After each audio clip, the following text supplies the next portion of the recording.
Sandy, Oh, there is epic music. You can't hear it. I can hear it. yeah, exactly. Dun, dun, dun. Welcome, everyone. Woohoo! Welcome to this very special interview. My name's Sandy Leveque, your host for today, with Greg Kuhn, the best-selling author and author of Why Quantum Physicists Do Not Fail. So, do you want to say hi, Greg, so people can see you? Because otherwise they can only see me while I'm talking. Hi, Greg.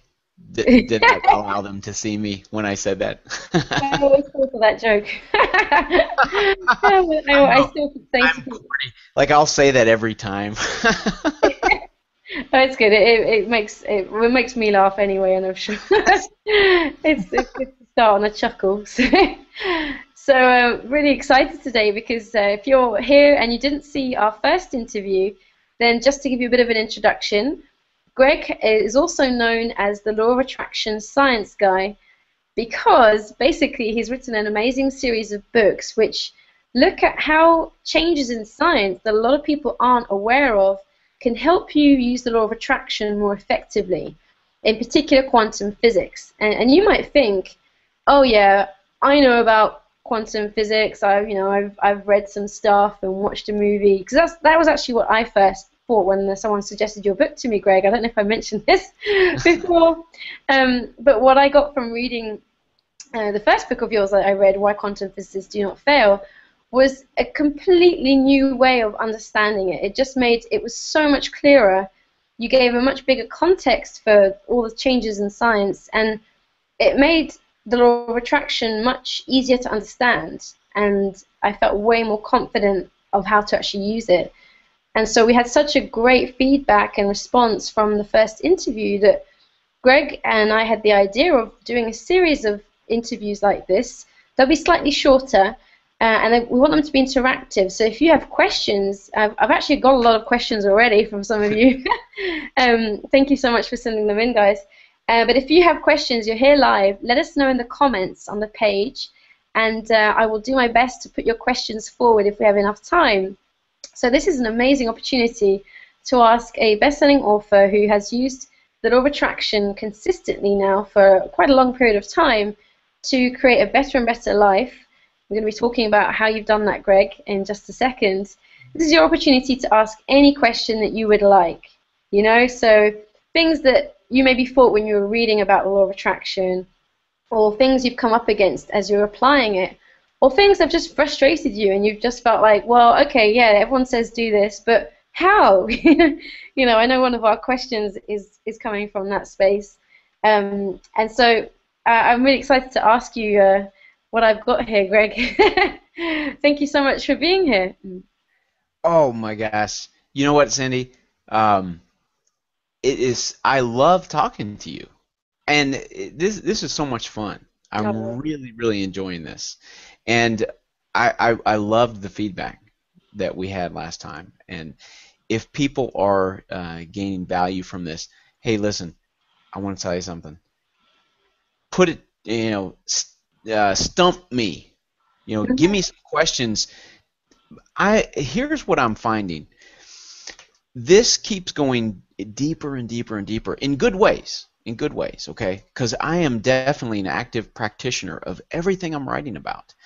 Uh, the next book that you read, that I write, uh, will incorporate a lot of really amazing things that I am discovering and practicing and putting into play. Of course, we can talk about some of those things now, uh, but it is just so much fun. And this topic, money is the most fascinating topic in the world. It's certainly right up there on the Mount Rushmore of fascinating topics. There's no doubt about that. So it's awesome to be here with you today. I love talking with you, Sandy. You're a lot of fun. cool. Well, thank you, Greg. Yeah, likewise. And it's funny because when I posted a question on my Facebook wall about this topic, I even had a couple of comments saying, "Why is there so much focus on money?" Which I thought was really funny. Because actually we have a whole series of topics lined up, and I didn't consciously pick money. I just said to the universe, I do this quite often. I have strange conversations with the universe. And I just said, Sure. look, which topic should go first? And I closed my eyes and I just let my eyes be drawn to the first word that popped up, and it was money, which is why I suggested it to you. So it obviously pushes people's buttons, which, I think it's one of the Yeah. topics that is the most, well, people say that sex and money are the two things that will get everyone in a room talking, either, angry or happy or some kind of Yeah. opinion on them. So I think that's probably also a big reason why so many people struggle sometimes when it comes to actually applying the law of attraction in these areas. So maybe, Greg, it would be helpful actually. I know you did share this on our first interview, but just for people, because I'm aware actually we have some people watching today that haven't seen the first one yet. Certainly, that coming from my audience, maybe you could quickly talk about how you've applied the law of attraction and what you write about your breakthroughs with understanding the science behind it with money. Maybe just so you could show people that you've actually, this isn't just kind of random stuff that popped into your head and you decided to write about it. You've actually lived this, as you were saying. Right. Yeah, sure. I'd be happy to do that, Sandy. And that might help somebody, uh, make a decision to allow me to be of value, to allow you to be of value to them. Yeah. Uh, I absolutely, if you have not read my books, well, first of all, if you haven't read my books, my first question is, what the heck's wrong with you? Why wouldn't you have read my books? So, no, I want you to read my That's books not a joke, by the way, guys. no, I do because I want more people doing these things. The more people that do these things on our planet, Yeah. the more people will be able to do these things. I mean, it's like a snowball rolling down a hill, right? And it really does work that way. So, absolutely, I want more people to read my books, but I want more people to play this game. I Where I started was yeah, I decided that I was going to become wealthy, and I was a positive thought devotee. Okay, I mean absolutely non-negotiable. And if you I won't belabor the point, but if you read my books, you'll see, you'll see some of the story behind that. Take my word for it, it was all positive. I created a business. I went in. It was all positive, positive thought, positive talk, positive intent, positive content, and I just knew that that was, the secret to, you know, manifesting everything that I wanted. And wouldn't you know it, that actually what happened is that I was sitting, like 5 or 6 years later, I was about to go bankrupt and have 14 or 15 foreclosures, banks chasing down on me, and my wife was saying, that she wanted to leave, and oh, it was horrible. And I am not minimizing that pain by smiling when I talk about it. However, I will tell you this: uh, if you've ever been in pain like that, it's wonderful when you keep walking and you learn what it has to teach you. Uh, my goodness, that I learned more from those experiences than anything that any checks that I sent to universities and colleges. I will tell you that. But to be on the other side and to keep walking. So if anybody is in pain like that right now, I can empathize. If anybody has been in pain like that, I can empathize. And if anybody hasn't been in pain like that, uh, I will say two things to you. One is I'm glad. I wouldn't wish it upon you. And on the other hand, there's a certain benefit to that kind of pain. There's a certain cleansing to that kind of pain, because we go in, we see this universe that we create, all these rules, and we assemble this world in this certain way. And sometimes it takes a tidal wave or a, you know, uh, uh, big giant fire or something to come through and sweep out or wake me up or what have you. I'm not suggesting that someone has to go through an experience like that. Nobody has to go through a crucible. Who am I to say that somebody has to go through a crucible to reach a turning point and change her life?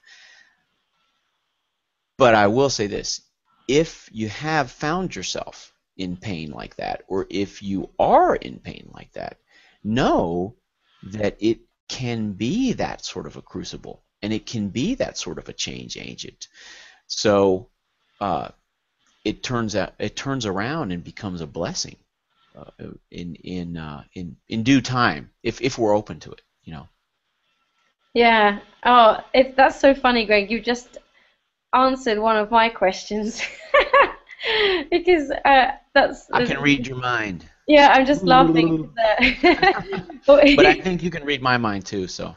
Yeah, well, it's we're all connected, aren't we? So I Yes, actually think it's quite true that we do sort of absolutely. sense what's around. And one of the questions I had, I was actually just reading literally this morning about how, you know, the very fact that we almost create these experiences so that we can understand what it's like to not have wealth, and that if we all came to Earth perfectly enlightened and with wealth, we would never understand what it was to have it because we wouldn't have not had it, you know, and that this is almost like a essential part of the process. So I was actually going to ask you, do you think, because I'm not completely sure about that myself, I'm a big believer, for example, in youth financial literacy and in giving young people tools to help them not create financial struggle. So I'm not sure whether to really go over the point again because you just basically answered it. But I mean, so you obviously think we don't necessarily have to go through real pain to become more financially aware. I'll say this, Sandy. Um, you know what? Hmm. I don't. I don't think we have to. I don't think I've learned that I don't have to at this point. Um, Sometimes old ideas. I don't know how it works for you. Sometimes some of my old ideas have claw marks on them because I didn't want to let them go. You know, Yeah. um, even though they weren't serving me, even though they were painful, old beliefs. I'm like, no, no, no, no, no. I want that. I want that. I don't want to lose that. And part of that is because, and this is where uh, I want to encourage people to know that this is such a rich vein that can be mined. I honestly don't know that there is a limit to how far this vein can be mined. And I'm, like a gold mine.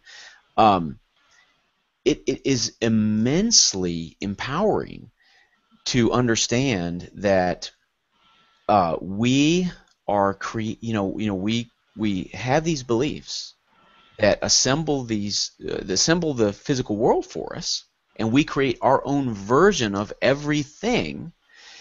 Um, do I have to have a cataclysmic event to shake me up and say, wait, wait, wait, wait, my beliefs, maybe they're not, sacrosanct, or maybe they're, maybe they could be replaced. Maybe I could have something in their place that would serve me better. Uh, you think about when you're in school. You go into school and you have a teacher, and maybe it's a math class, and the teacher says, "Okay, students, uh, all 30 of you, all those little all those little Sandys out there, cute little Sandy's bow in her hair, and little Greg, uh, and we're all eager and bushy-tailed and bright-eyed and whatnot. But that teacher is saying, I have a view of the world. I have a set of beliefs, and I assemble this world in this way, and I'm going to tell you now that this is very important for you to adopt." And we come in and we say, "Oh, goodness gracious." Uh, some of what this teacher is telling me is a little different from things that my parents have been teaching me, and some of it is similar, right? Uh, we're gonna tend to probably side with our parents, but as we get, that's usually for most of us, that's the first place where we encounter, that breakaway. Our parents start to give us our beliefs, and we go to school, right? We start to hear our teachers, teaching us things, giving us beliefs, and there are other, and this is not to point the finger at any particular entity. We all do this with each other. We all do this with each other. It's what we do as human beings, okay? So it's not to demonize education or any other organization, but here's the thing. When do I have to have a cataclysmic event? Well, I'm sitting in that classroom, and I hear something and it sounds right to me, and I say, that kind of makes sense to me. I kind of like what that person's saying, and there's some things about that person that makes me feel like they probably know what they're talking about. I might kind of check out what she's talking about, right? So we can kind of go sniffing around, right? So if you're listening to this, if you're watching this or listening to this right now, and you're not in immense pain, you could go in and start changing some beliefs about money. All right, let's keep it focused on money, because that's what this conversation's about. Without being bankrupt, and without being foreclosed upon, and without your wife leaving you, or your spouse or your partner leaving you, you could actually say, yeah, I'm going to be open-minded. Let me give it a try. Let me see if some other perspectives, some other beliefs serve me a little better. Yeah. Without having to go through that pain and, hitting rock bottom. Yeah. Yeah. Pain, you know what? Pain isn't fun, right? I mean, I don't enjoy it. Do you enjoy it? However, here's the thing, though, Sandy. Pain is actually cool. COOL, cool, right? It may not be fun to experience, but here's why it's cool. Pain is simply information that we are receiving that says this: our beliefs are somewhat misaligned with our desires. Okay? That's all pain is. It's information. And that's why, I earlier I said I don't know how far this vein of gold goes, because I keep going deeper and deeper and deeper and deeper into grow a greater you, and it keeps getting better and better and better and better. I think there's about 8 books that need to be written at this point. And I'm going to try to write them as fast as I can. Don't get me wrong, I will, okay? Because this needs to be shared. It all needs to be shared. But you and I, what we're doing, we're going to facilitate that. So we're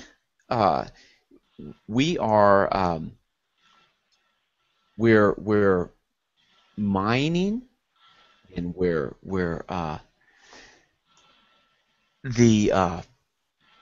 I lost my train of thought. What the heck was I talking about? We're mining from the vein of gold, but you were Right. talking about, I don't know how far it goes. yeah, And pain, like information. okay, thank you. Sorry about that. The pain, right? Pain is not fun, but pain is information. So when I have an experience with money, like I get a check in the mail and I look at it and I'm frustrated, or I get my my sales printout for the month and I look at it and I don't like it, I'm displeased, or I look at my checking account and the amount that I see displeases me, right? And on and on and on. Those are all examples of displeasure, of pain, correct? Yeah. Here's what we need to understand. Pain is information. And it is not information about something being wrong out there, outside of us. it's information about our beliefs not being aligned with our desires. Okay? Because, and here's the weirdest thing. What I'm about to say, you could put into the most esoteric section of the most occult bookstore you could think of.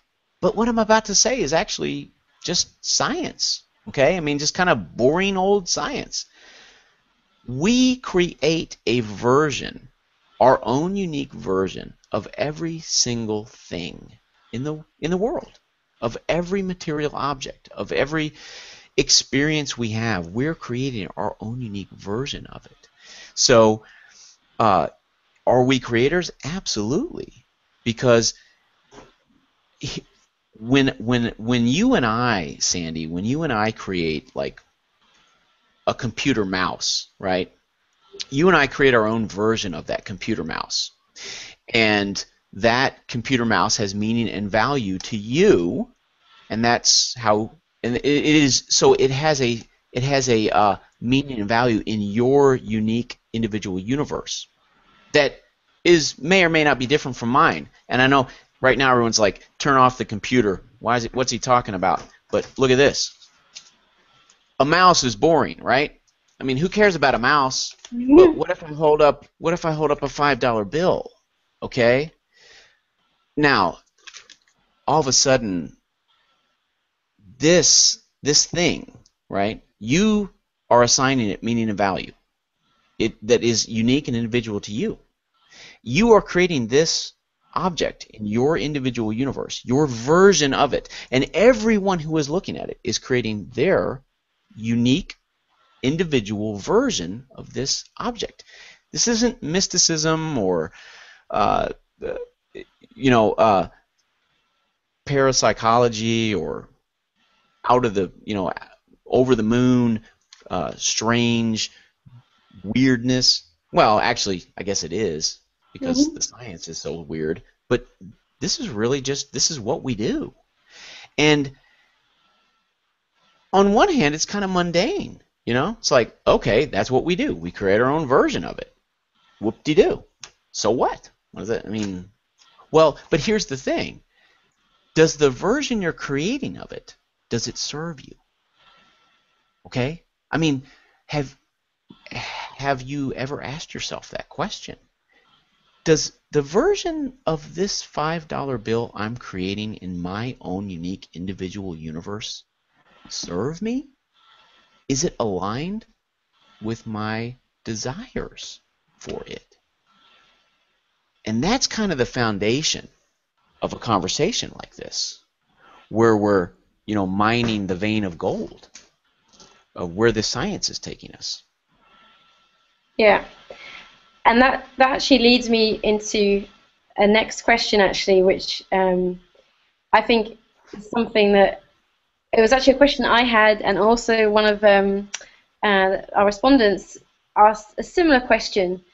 And it's actually, so let's say that you're receiving information, you're going through some kind of pain, but it's actually information because it's just showing you that the values, the beliefs you've created about something, the version you've created is actually out of alignment with where you really like to go, or where you say you'd like to go.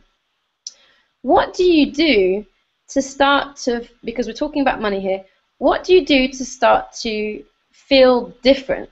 Because, like, I remember when I was first learning about the law of attraction, this used to frustrate me endlessly, because a lot of people will say you need to be abundance to have abundance. You need to be money to have money. But when you're not living in a situation of prosperity, or perhaps even the complete opposite of it, what did you do? Because I know that you were in a situation like that when you were saying before, these foreclosures coming in and a lot of debt. How did you start to feel different so that you could shift your beliefs? How did you start to feel wealthy before the actual bank account was matching that and your physical reality was matching that? I mean, that's the whole question, right? Oh, and by the way, Sandy, I know these our discussions you know, obviously have some serious connotations and some serious tone.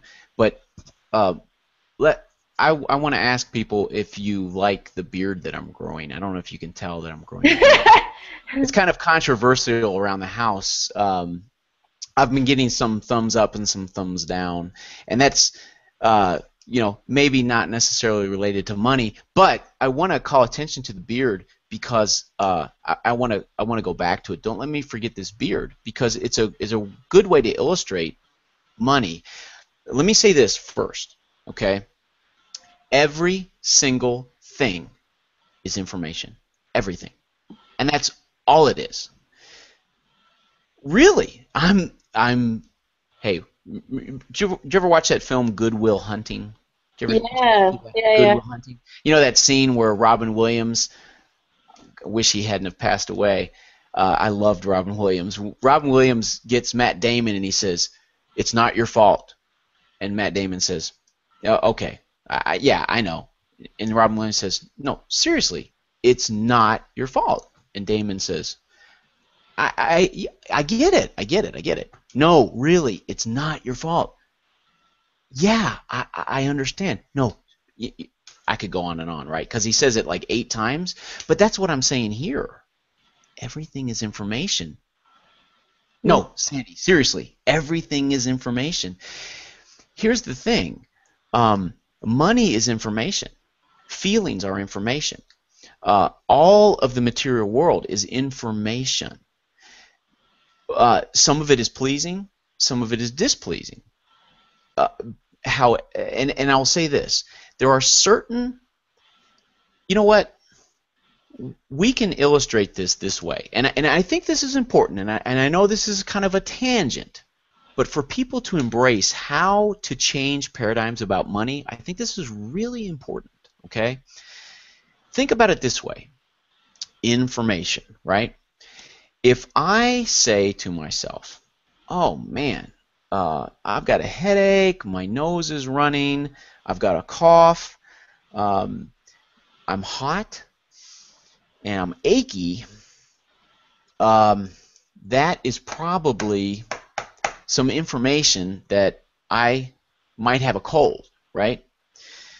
Well, we understand that. I mean, that's very easy for us to conceptualize, and we all embrace that, and we say, "Duh," you know, "Woohoo!" You know, thanks a lot for you know, teaching me that. But hold on a second.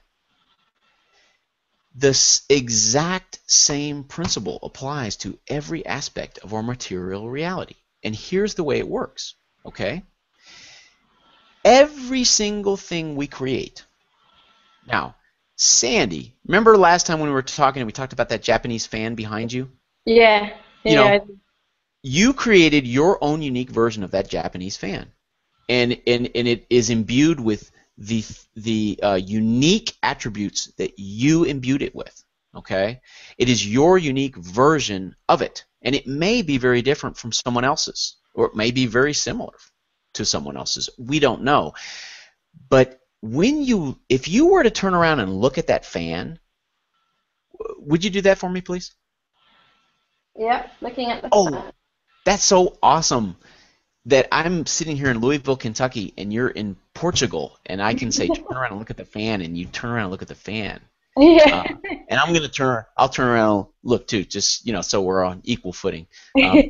But here's the deal. When you turn around, let's say you turn around and look at that fan, and you look at it and you say, I don't like that fan. That fan is displeasing to me. You probably don't say that, right? You like it, don't you? I like But it. let's say Yeah. It's you like it. linda, as the Portuguese say. Linda, que linda. Yeah. Little, come see, come sa, you know. Uh, un poco. So you turn around and you look at it and you say, I don't like that. Well, that's information.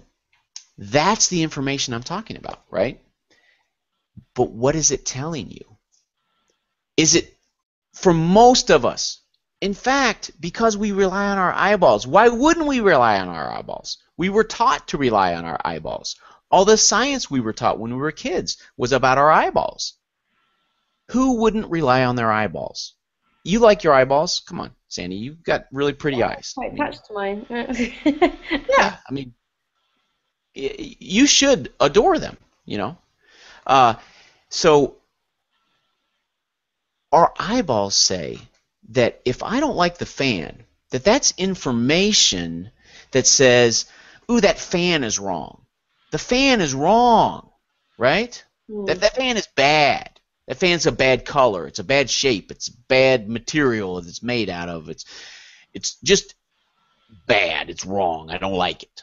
Okay? You with me? So, but that's not the correct interpretation of the information.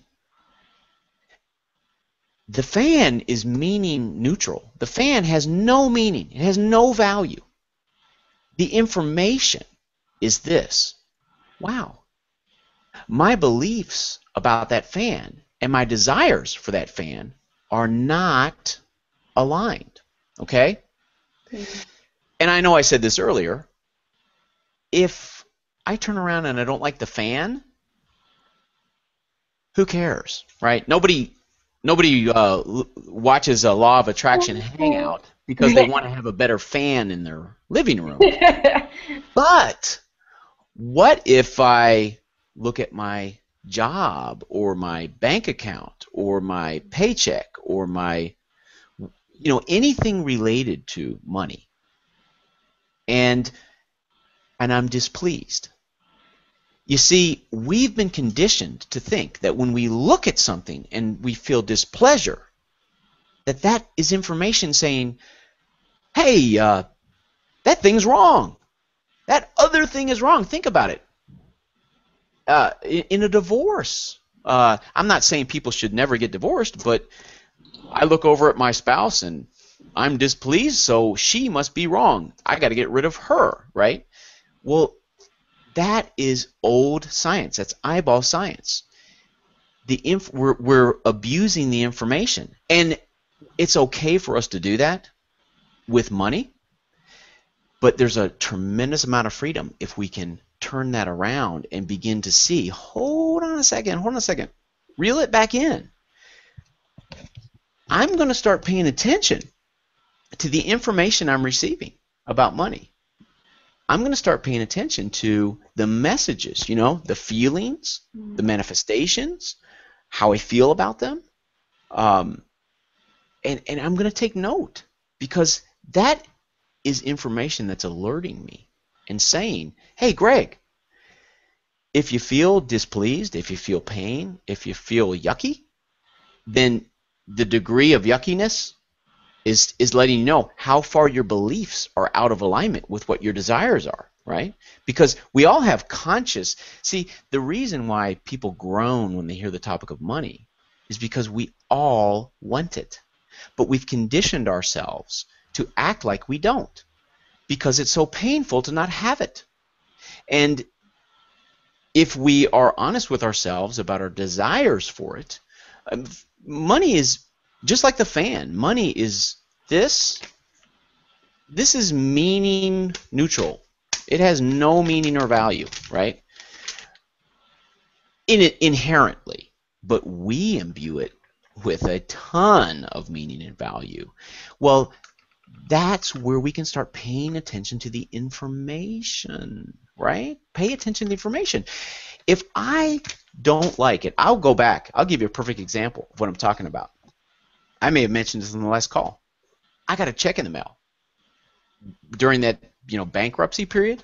Mm. So I'll make it a short story. Check in the mail, bankruptcy period. I was still thinking, "Oh, God's going to solve this for me," or "Universe going to solve this for me." "Oh, awesome. Here's this check. Woo, this is it. Thank you. I knew you were going to come through. I get it. Okay, I learned my lesson. Got it." Opened it up. It was for $100. Now I was $1,000,000 in debt. It was $101.26. I got so mad. I screamed and pointed my finger up at God and told him to take this check and stick it where the sun doesn't shine. Okay? That's how mad I was. And I really was that mad. Okay? Well, what meaning and value and what meaning and value was I giving to this at that time, right?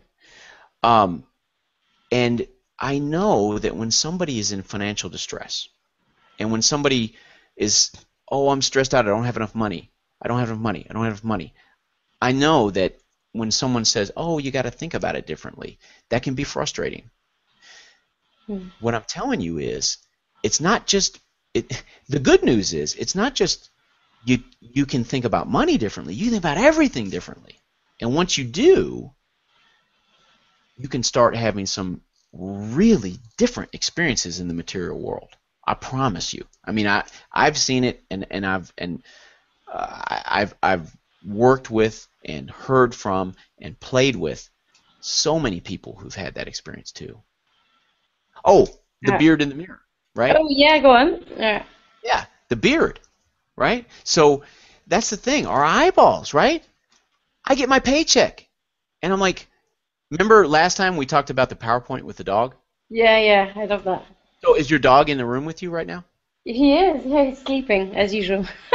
Oh, sleepy. You know what? Sam's not even in here. I think Sam has fallen out of love with your dog Oh because yeah. Sam didn't come up here. Or maybe Sam's playing hard to get. I don't know. I don't know. But uh, Too the, cool for school. Mm. last time we had that PowerPoint imagery, right? So let's do a different imagery this time. I look at my paycheck and I don't like it.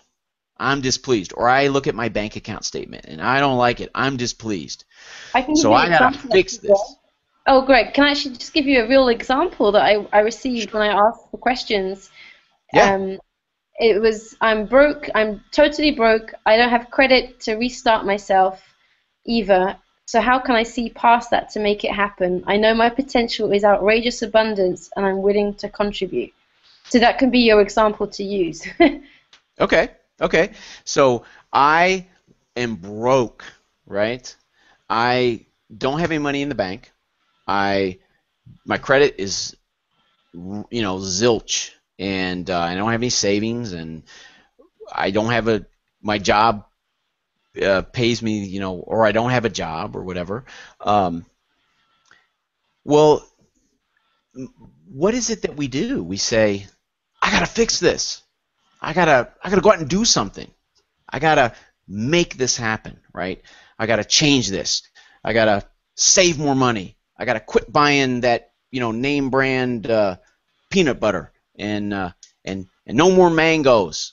Mango is my favorite fruit, by the way. So, but they can be kind of expensive sometimes. So, no more mangoes, right?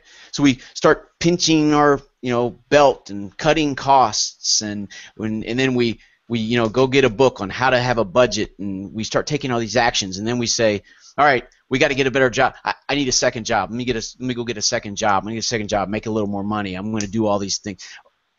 I'm gonna I'm gonna ask people for. I'll ask my grandmother to send me some money. Uh, I'm gonna I'll play the lottery. I mean, on and on and on and on and on. Right? I mean, anything. The list is endless. We know things that we try to do to solve this pain, that I'm broke. Well, when we do that, here's the problem with that. You see, we see other people doing that, and we say, gosh, they're doing that and it's working for them, but that's not really what they're doing. Okay? When we try to solve our pain that way, it's like, this beard that I'm growing. I might have it shaved the next time we talk, I don't know, but I walk into my bathroom and I say, hey, I want a beard. So I reach out to my reflection and with a Sharpie, like, I got a Sharpie in here, you know, A you know, pencil for yeah, European yeah, and I people. go, Oh no, no, sharp like a marker pen. Okay. right, yeah, Sharpie, right? So, but I draw it on the mirror. I draw it on my reflection. I draw my beard on the mirror. And then Yeah. I'm sitting there, I'm like, oh, awesome, I got the beard. That's what I always wanted. Yay! But but as soon as I move, the beard's gone. And then I get mad. Who took the beard away? Where'd the beard go? What did I do wrong? Oh, who's punishing me? And those are very, very, very natural reactions. Of course, we're going to say those things. But nobody took the beard away. You see, remember, every single thing that we create a version of everything. I'm going to keep going back to this. We create a version of everything. And the versions we're creating, they are reflections of our beliefs. Okay? So when I'm looking at that broke bank account, and I'm looking at that ruined credit score, and I'm looking at that, job that doesn't pay me enough and really has no future, and I'm thinking I got to fix it by going outside, and meeting the right people, or enrolling in the right school, or learning the right skills. Well, those are all good things to do, but that's like drawing a beard in the mirror. The way to fix it is to understand that the version that I'm creating of anything is a reflection of my beliefs. Now, I want to stress this. It's not a reflection of me. It's not a reflection of Sandy, right? It doesn't mean that you are wrong. It doesn't mean that you're doing anything wrong. Sandy, you didn't ask for the beliefs that you have about money. Did you walk through a buffet line and pick out your money beliefs? No, exactly. No way. No No. way. And think about all the people who taught you about money. I mean, come on, seriously. How many people are there in the world that are truly enlightened about money? And you know what? I'm going to tell you something. We can all talk it. Now, I know there are millions of people who are enlightened about money. And so I don't mean to make a negative statement. Our conscious brain, right, up here, the conscious thought that we're having, believes in, we say, abundance. I know abundance is my birthright. I love abundance. I want to be abundance, right? But is that really what we were given as beliefs? And I'm telling you this. You cannot have anything reflected back to you that doesn't reflect your beliefs. You can't do that. So when it comes to money, even though I will say, and this was one of the most frustrating things to me when I was at my bottom, I want money more than anything else in the world. I love money. I need money. It's the most important thing to me right now. How could you possibly tell me that my beliefs about money were, negative? Well, my answer to myself is this. Those thoughts that I was having at that time, those were my conscious, awareness, my inner dialogue thoughts, my spoken word thoughts. Now, spoken word is powerful, but it has the subconscious brain where our beliefs live does not understand spoken word. I mean, literally does not understand spoken word. So if I am experiencing a painful reflection around money, a reflection of my beliefs, not a reflection of me. It's not about my value, my meaning, my worth. It's a reflection of my beliefs that were given to me. I didn't ask for them, right? If that reflection is painful, the solution to changing that reflection is to intentionally raise the beliefs about money. Back in here, in the subconscious brain. It's not rocket science. We can do it as long as we remember. Remember the PowerPoint presentation from last time? Yeah. Don't give PowerPoint presentations to our subconscious brain about money, right? Yeah. And you asked me about the process, like, so what did I do? I started to actually really acknowledge how scared I was, how angry I was, how bad I felt, how resentful I was. I started to acknowledge feelings like, it pisses me the F off that all these other people who weren't doing all these good things like I was get to be rich. And me, all I wanted to do was help people It wouldn't have hurt a fly for me to become rich, but I didn't get to, right?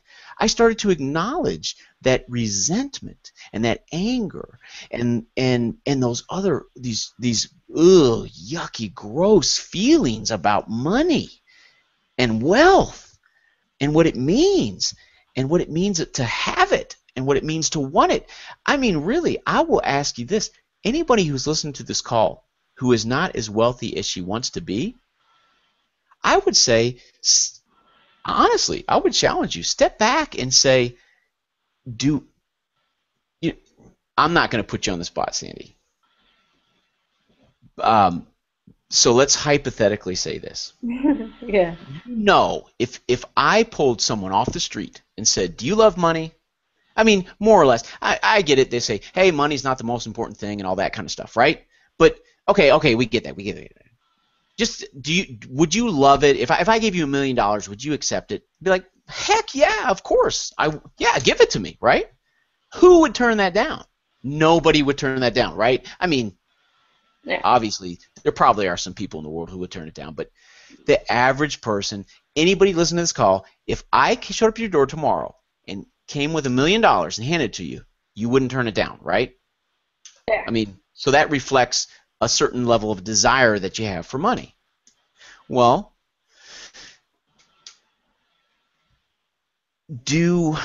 are you, and I say you, meaning the general you, are you really okay? Do you really think it's okay for you to desire money? Are you allowed to desire money like that? And honestly, ask yourself that question. I know our conscious brain says, oh, I love it, want it, great, awesome, oh, I'm going to help people. Yeah, oh, I know it's the root of all evil, but I'm not going to use it evilly. I'm going to help people with it. I'm going to blah, blah, blah, blah, blah. Am I even allowed to want it? Is it okay? Because think about this. If I sit here and tell you how much money I have and what sort of things I do with the money that I have and what my beliefs about money are, that's kind of frightening. I'm challenging everyone who's listening to this to say, we don't love money like we think we do. If we did, it would be around us everywhere. And I can speak from experience. I don't love money as much as I want to. I'm growing a greater me. I'm growing a greater Greg, you know? Yeah. But that's how we do it. Actually, that's a nice segue into one of the other questions we received from Mark. Thank you for your question, Mark. Because he actually asked, what's the best practice or meditation to tap into our subconscious for abundance? And that's actually an interesting question because from what you're saying, sometimes I think, and I've done this as well, sometimes we think that the resources for abundance are just kind of buried deep in our subconscious. And we need to sort of be able to bring them out. But what you're actually saying is that often we actually need to change our subconscious. That it's not like there's stuff in there we're not getting out. It's actually that the subconscious is programmed not for wealth. It's programmed for the opposite of it, from all the beliefs we have that we've been given. And so what best practices would you recommend to reshape that subconscious so that it does start to work for us? I know you've been answering that, but do you know what I mean? Like, oh, absolutely. That's a great question. That's perfect. My wife just walked in to the room. I'm not going to ask her to come over here and come on camera because she will slap me in the back of the head if I do that. But I will tell you this. The first date that I had with my wife, okay, I wanted to kiss her. And I really wanted to kiss her. I mean, I was very attracted to her. She's a gorgeous woman. She's smart, brilliant, talented. She just told me I'm saying that because she's standing there. What? That's nuts. She really is all those things, okay? But this is a good metaphor. This is the answer to that question, okay? And think about this, because I think every one of us can relate to this, all right? You're out on a date. It's your first date. Uh, I really, I'll use the word love. I'm not in love with you, but wow, I love you. I'm so attracted to you. I want to kiss you. I want to hug you. I want us to, you know, have some time together, right? The date ends, and whether it's a male or a female on the other side of the coin, or the other side of, uh, that person doesn't give me a kiss or a hug or anything else. But that person makes it real obvious to me that he or she feels the same way about me. But those things will come in time, right? Those things will come in time. Because maybe we've learned that if we jump right into some of that stuff too quick, sometimes it's not as good. Hey, right back at you, big guy, but let's give this a little time, okay? That makes sense, right? Yeah. Good sense. All right. Do I walk away from that date with my wife, that first date? Do I walk away saying, you know what, I'm never calling her again. I didn't get what I wanted. I didn't get to, we didn't get married. We didn't make a baby. We didn't, I didn't make out with. I'm never calling her again. I'm not going to email her. I'm not going back. Of course, I mean, that's ridiculous, right? I mean, wouldn't that be ridiculous? I mean, if a friend of yours did that, wouldn't you say, hey, dummy, stop. You can get that stuff later, Slow down. In fact, it's kind of weird that you think that you should have, like, that you should go make a baby together and have a family together just because you felt that connection. Like, give it a little time, I mean, like, she'll probably kiss you next time, right? I mean, wouldn't you say that to your friend? Yeah, totally. Okay. So everybody does that, right? But let me say this. Look, I'm going to tell you something. How many times has a small amount of money come into your life and you looked at it and you said, this isn't what I want. This isn't what I want. This isn't enough. I don't like this. This isn't what I asked for, right? Yeah. A coin or a check or a bill or a paycheck. And it's like, I don't like that. That's not what I wanted. That's not enough, okay? Can you imagine what's happening when you do that? And your question about the meditation, the practice. Here's the thing. My penny experiment that I made created a stir because a woman named Pam Grout, an author named Pam Grout, put it in her latest best-selling book, and a lot of people liked the penny experiment. A lot of people liked Pam Grout.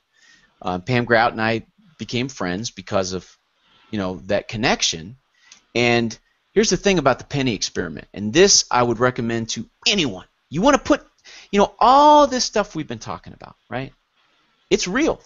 This is not esoteric. Wouldn't it be nice if this were true? Oh, let's have a cup of coffee, Sandy, and sit around and talk about how we wish the world were. This really is how it is. Yeah. I mean, I will say this, and I'll say this every time. This is how the world works. The only choice that any of us have is, do we want to engage the way the world works intentionally, or do we want to let it just happen, unintentionally, by happenstance? If we can do it intentionally, why wouldn't we? Why wouldn't we do it intentionally? I mean, if I have that option, why wouldn't I do it? But here is a practical way to put all this stuff that sounds like it could be pie in the sky coffee talk, but it's not. It's real. Into practice. Go out and find pennies. Go out and find a penny tonight, tomorrow, wherever. Are you going to have any trouble finding a penny? No. Nobody likes pennies, right? And I know you have euros, but Yeah. in America we have pennies, right? In America we have Humvees, and we have cars that get like 2 miles to the gallon. We like big, giant, ostentatious, crazy stuff. Americans are, I know. I've been to Europe. We were talking before the call. And understand that the rest of the world is not like that. And I love Americans, and I love people who aren't Americans too. So I can see there's cool stuff everywhere. Yeah. Americans have pennies, right? And Americans do not like pennies. Why would an American like a penny? A penny? Pfft, get rid of it, right? A penny is like, I mean, that's an insult to me. Are you kidding me? A penny? You're giving me a penny? I don't want that daggone penny. Take a penny, throw it back at you, right? So people toss pennies to the ground, right? Or centavos or whatever. Mm. They're everywhere. Nobody wants them, so you can find them. They're all over the ground, so find them. And here's the thing. When you find them, guess what? I want you to celebrate that penny. I mean, celebrate that penny like someone just handed you $1 million. Now, does that sound crazy? Yeah, it is crazy. Because do you really want a penny, Sandy? Is one penny, is that your desire? Is that your financial desire? No, multiply it by, several million, and it would be. Exactly. I used Exactly. to throw pennies So away. It's so funny that you talk about it. It's crazy to say celebrate that penny, right? Oh, wait a minute. Hold on. Let me flip the script a little bit here. I don't want you to celebrate the monetary value of the penny. I want you to celebrate what it represents. It represents potential, possibility, and abundance, because the universe can reflect a penny, manifest a penny, just as easily as a bar of gold, or a quarter, or anything else. So when you see that penny tomorrow, and for the rest of your life, I encourage you to do this. When you see a penny, pick it up and go, yes, awesome. Yay! Right? The applause, I love it. Thank you. And what you're applauding is not the 1 cent you just got. See, I want to show you. Look, this is my current jar, right? Because I put my pennies and other denominations into. I've got like 10 of those full. Yeah. Picking up and every time I pick it up, I go, yes, thank you. Awesome. Now, I might not say it out loud. But what I'm saying is, thank you for reminding me that you are abundant, that I am the only one that limits you, that anything is possible, that there's no end to this, that all I need to do is continue to grow my beliefs. And it's okay, wherever my beliefs are right now, it's okay. And it's also okay that I'm going to choose to grow them when they cause me pain, right? So thank you for the reminder that you are abundant, that you are infinitely creative, that you are incredibly responsive, that you are unbound, and that anything is possible for you, because you just gave me this penny to remind me. I'll pull a penny out.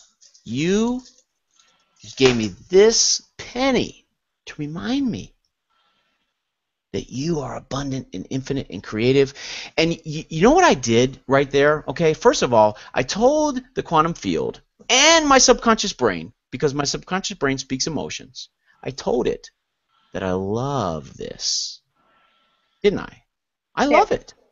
And I really do. I don't love the 1 cent value of it. I love what it represents. The energy of it. The energy of it. And I really do love it. Well, is that a little different from the old story I used to tell about pennies? Because I used to look at them and go, I hate you. You're not what I want.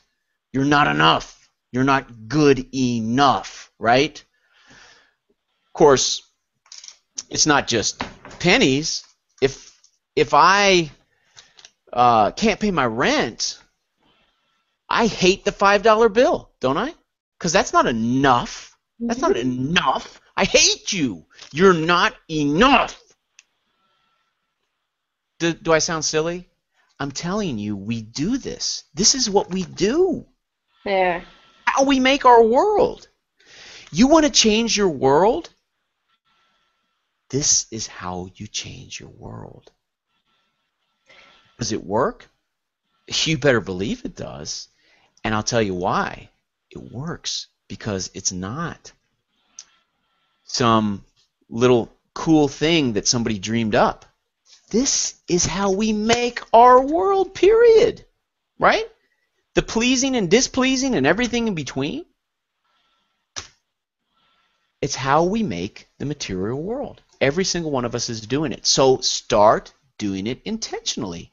Take money. Oh my goodness gracious. Think how, Sandy, this $5 bill has tortured so many people. Yeah.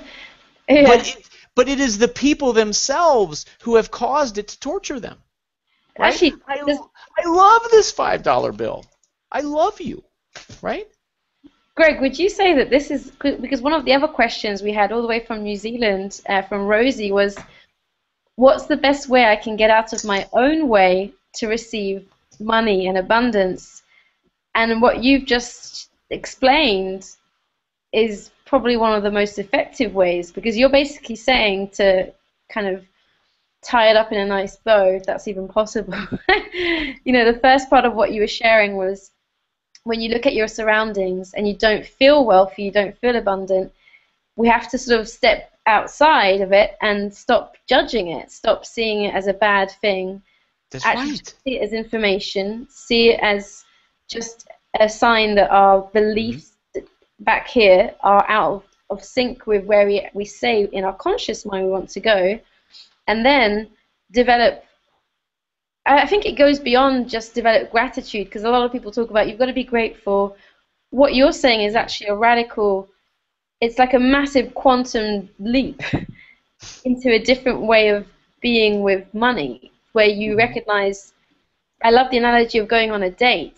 It's like you're basically saying that if we're not grateful with a small amount of money, it's like getting annoyed that we're not getting married on a first date. You're kind of stopping the whole flow because you're not even saying hello or kissing the penny. You're just Right. saying, well, I thought we were getting married. I thought this was it. I thought we were soulmates. And that money is just like, so starting to apply this would help someone get out of their own way. Think about, yeah, Sandy, you know what? If you and I went on a date and the chemistry was there and the you know, of course, if I proposed that we get married that night, you would run away, right? For good reason, for good reason. Um, Yeah, that we know that's, and here's what I want to say. Remember going back to that Goodwill Hunting? yeah. It works the same way with everything. Really, Sandy, it does. It works the same with everything. And here's what I know, because I've been there, okay? So I'm sitting here in my apartment, which is dingy, and I don't have a lot of stuff, and I'm poor, and I can't buy and do the things that I want. I get that. And there's so much pain there. And I'm sitting in that spot, and I'm saying, you're telling me that here's what I'm telling you. In that spot, start with one thing and keep walking and let it grow and let it expand. That's why I say the penny experiment. Okay? Because, yeah, can I do this? Can I do this with money? You're damn right I can do it with money. It is so easy for me to do this with money now because I've been playing Grow a Greater You for like 6 or 7 years. And I am absolutely in love with the way that it's going to continue to get better. And when I began, I could not do what I can do today because my beliefs were not what they are. I had not intentionally grown them. So if you're in that spot where you're way back here in so much pain, where you're like, you know what? Screw you, Greg Kuhn, for saying that I need to think differently about money. I get it. I know. I've been there. We have defined ourselves by our pain. We have defined our meaning and value by what is wrong with us for so much of our lives, right? And it's not so simple to just perhaps step out of it and shed that skin, and it's gone.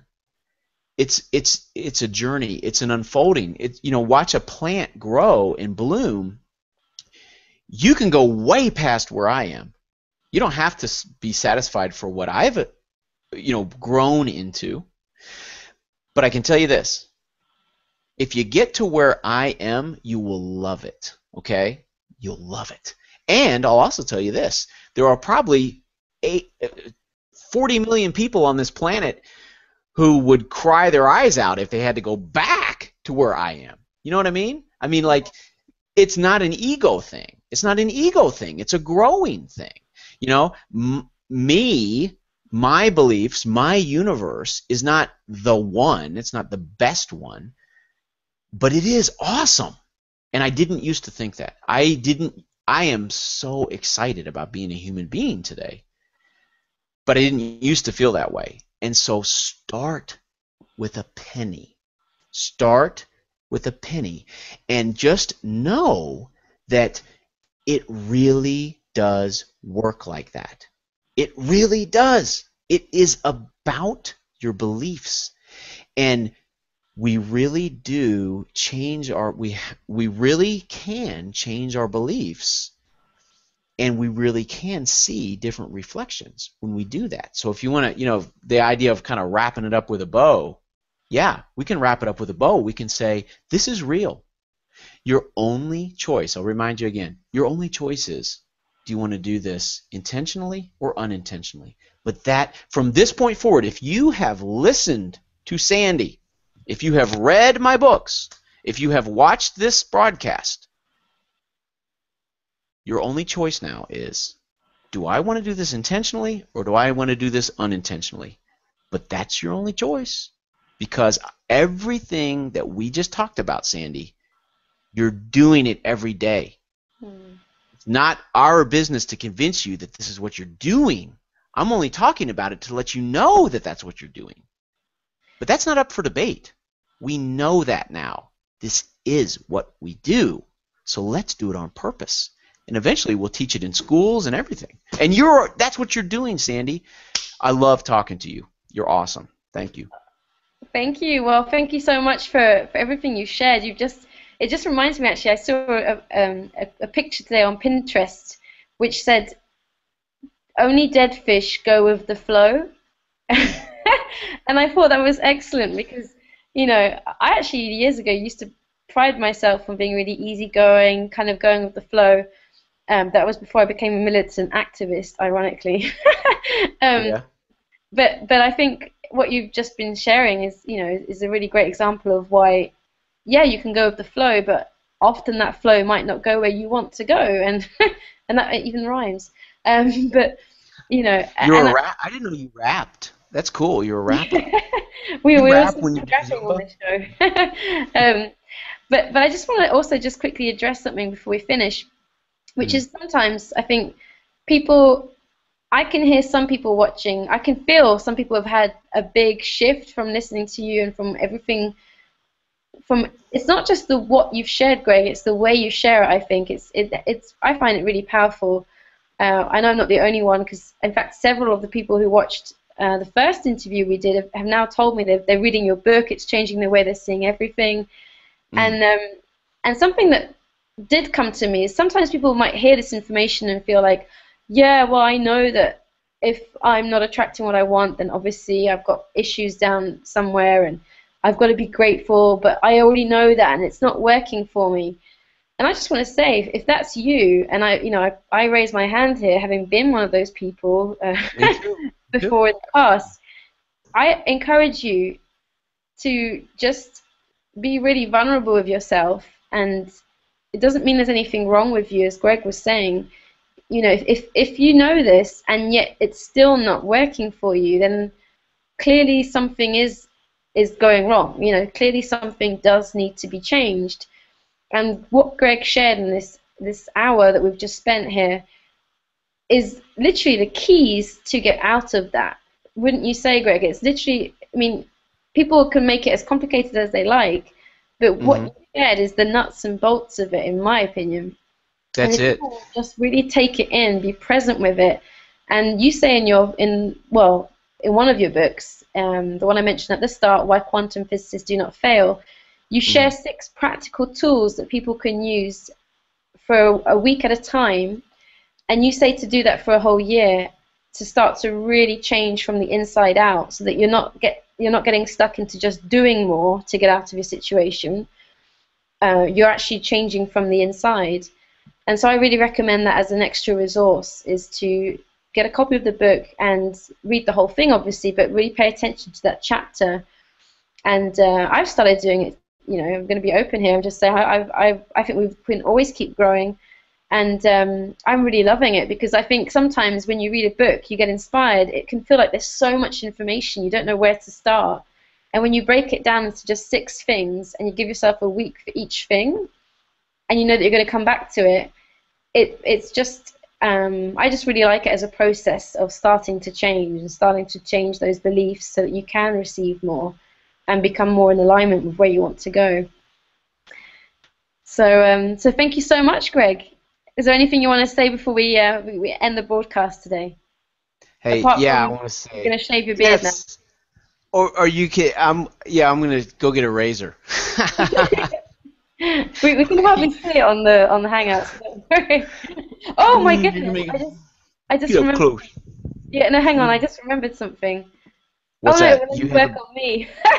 Oh, sweet. See, that's it. Perfect. I should The have found beard this in the mirror. earlier. Yeah. I Yeah. mean, you know what? If I knew that was there, then I don't have to grow. I don't have to grow it. I can just. I totally Can forgot. you can you get like a toupee for guys that are losing their hair? Because it's No, kind of it's all on the bottom half of the face, but I was just wondering how I can actually. I don't think I can draw it, or maybe I can. I could be an interactive assistant next time, but That's ridiculous. Your dog is, I'm sure your dog is very disapproving of that silliness now, Sandy. She says, Sandy, you gotta be more serious than that. Come on, yo. That's the way my dog talks. Hey, what do I want to say this? It was so much fun talking with you. And, um, you know what? We said, hey, let's get on here and talk for like 30 minutes. And now look, it's like an hour and a half later. Yeah. And it seems like 5 minutes. And I bet there's probably some people watching this are like, no, it's an hour and a half, believe me. Well, our But number of viewers has gone up as we've been going on, so it's no one's dropped off. So people are still listening and interested. So that's a cool sign. Mm. let's do this. Let's do this, Sandy. Let's come back, okay? Let's come back and talk about another topic. And now, because we can sort of talk about the same kinds of things, right? Because we'll be talking about the practice of doing it, but we can talk about another topic. And I will say this: if there's one thing I might recommend, if someone's going to watch this, listen to this, try this, do this, and please start doing it. Please. I'm begging you. Why am I begging you? Why do I care? Is it because I want you to buy all my books? Please. There's plenty of books, okay? There's plenty of people that are sharing their love with me all the time. I want you to do it because every single person who starts living this way adds energy to this way of living. Yeah. And that's real. And that is actually real, right? I'm not talking about, wouldn't it be cool if that were real? That is real. The universe is energy. We are adding energy to this by doing this. So if you start to do this, you're helping me. You're helping my sons. You're helping Sandy. All that stuff. So I will say this. Know this, that it is so easy. It is so easy to personalize that information, right? I mean, when someone says to me, Greg, money is a reflection of your beliefs. Money is information about the alignment of your beliefs and your desires. I turn around and say, go jump off a cliff, right? Why do I do that? Because there are certain topics that we personalize. I have found that we personalize money, our body, and relationships more than anything else, even though all those things are reflections, even though all those things are information about our beliefs, right? But we personalize those things. And pay attention to your defensiveness. When somebody challenges you and says, like, well, that's actually a reflection of your beliefs, and you get mad. Defensiveness should be a sure red light indicator that you are personalizing something. And there is no reason to personalize everything. I'm not talking about being a robot. Please, you've been watching me for an hour and a half. I'm a nut, okay?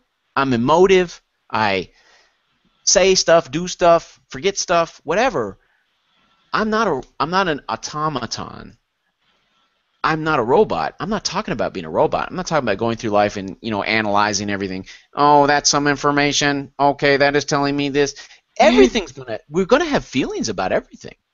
Just start practicing seeing the feelings as information about whether our beliefs are aligned or not. And if you can do that and do the penny, don't expect yourself to get married tomorrow. That's all I'm saying. And let's keep talking, Sandy. We can keep talking. People can join in with us. Yeah. We can the audience can grow. More people can hear us. More people can see your lovely, beautiful, smiling face. And I'll shave next time. I don't know. No, I'm going to keep growing the beard. But, give me feedback. If I see people giving me thumbs down about the beard, I'll shave it, okay? But let's grow the audience. Let's get more people in here. Let's all do this. Because if everybody on the planet were doing this, oh my goodness, I can't. And that's my dream, is that suffering, because when you live like this, suffering becomes optional. That's the beauty of it. Pain will happen because our desires are going to continue to grow. So we can do, you meant, relationships, body, weight, health, and I know you love that. I know you are that topic, Sandy, obviously. Yeah. But we can talk about desires, and there's so many different things, but it'll all be great. I think great information to just draw people in and get more people playing this game, because that's what we need. As many people playing this game as possible. Yeah, I love what you said about it adds energy to this process for all of us. It makes it, that basically means it'll work faster. It's like the 100 monkeys effect. And if you don't know what the 100 monkeys effect is, you can Google it. We might talk about it next time. So you'll have to watch it. I've got 4 sons, and that's like having 100 monkeys, believe me. Oh my goodness. Yeah. And now one of them is newly mobile. He passed his driving test. Oh, that's right. Yeah. If anybody is still hanging on and listening to this, my 16-year-old son just got his driver's license today. I was so happy for him. It's so cool to see him do that. Yeah, I was so proud of him. Well, you can tell him he has a congratulations from across the Atlantic in Portugal, and thanks, Sydney. For everyone, because we still have a lot of people watching. So thanks for coming out, guys. And just remember, next time you can actually ask questions in the comments box. I have a comments box on the blog page, and I think we have a comment there from Glenn, which is really cool. He's talking about using the emotional response chart. I think that's actually going to be something we'll talk about next time as well. So okay. So great. Well, thank you so much for your time, Greg, and for everything that you shared. I know that I got some new ahas. Me too. Thank you. I love having conversations like this, because you just hear things in a new way, or get new perspectives, or new moments, and then things get clearer. So it's all good. So thank you so much, and we'll see you next time, everyone. Have a great evening. Bye. Goodbye. Thanks, Sandy. Oh, you're welcome. I'm just going to see how I can stop the